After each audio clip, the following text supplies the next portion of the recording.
What's up guys? Ito nga pala yung first vlog ko at saka ngayon mag-i-install tayo ng 26mm na round carb. So, itong round carb ko. Ito kasi naka-install sa motor ko dati. Saka itong flat carb na to, pinahiram lang ito ng barkada ko. Ngayon ibabalik ko ang stock babalik ko yung 26mm carb ko sa aking motor. Saka isasauli ko na sa kanya to kasi di ate to. bibili tayo soon ng ito ng flat carb. So simulan natin guys.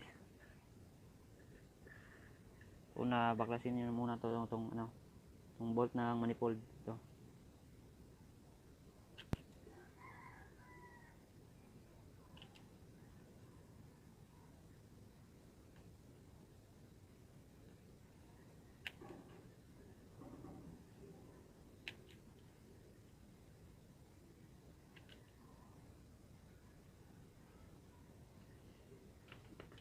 Saka ito, tanggalin muna natin itong fuel hose na to.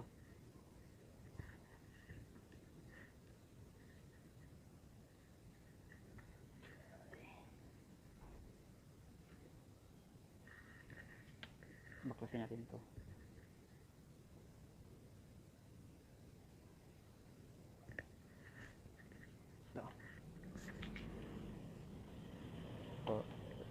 So ito na naman. Tatanggalin natin itong bolt na gamit itong Allen wrench. Tatanggalin natin itong bolt na gamit ng Allen wrench. So, hanap muna ako ng pwesto ng cellphone. Oh, balik muna guys.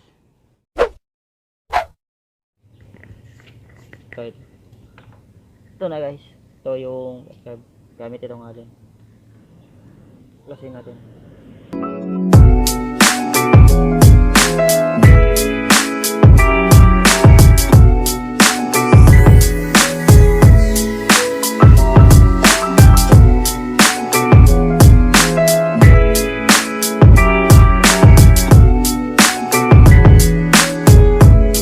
Natin to.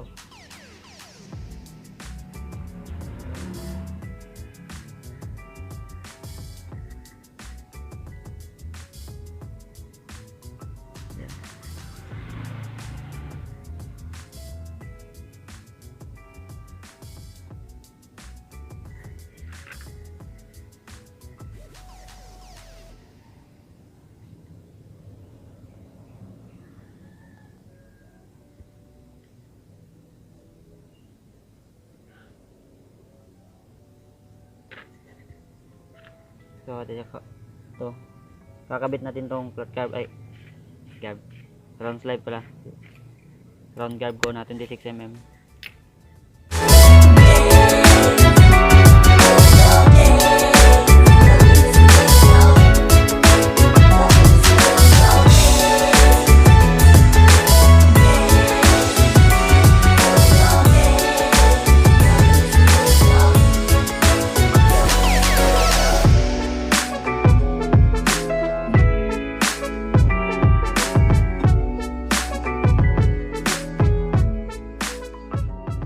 Guys, ang jetting ito mainjet 110 at saka slowjet 35.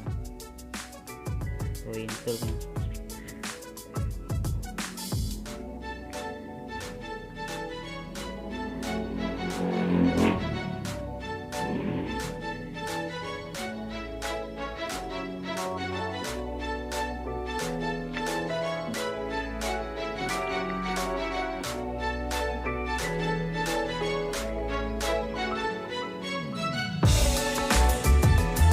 Kita natin to